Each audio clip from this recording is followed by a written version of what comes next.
যেহেতু নারী এবং নারী শ্রমিক, আমাদের হাইলাইটের জায়গাটাই হলো নারীর প্রতি সহিংসতা বন্ধ করতে হবে। কারখানাগুলোতে যৌন হয়রানি, নির্যাতন প্রতিনিয়ত হচ্ছে, বিভিন্ন ধরনের হয়রানি সহ, কিন্তু সেইখানে কর্মসূচিতে কোনো আইন নেই, কোনো নিয়ম নাই।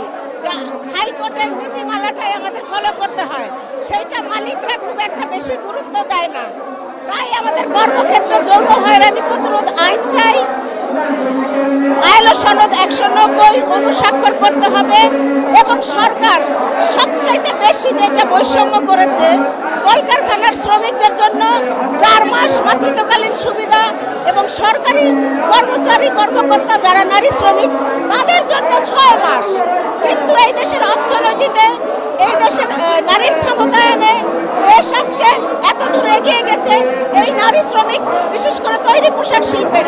কিন্তু এই বৈষম্য না করে সরকার 6 মাস মাতৃত্বকালীন ছুটি দিবে। আমাদের বাঁচার মতো মজুরি নাই, বাংলাদেশের ন্যূনতম মজুরি আছে কিন্তু জাতীয় ন্যূনতম মজুরি নাই।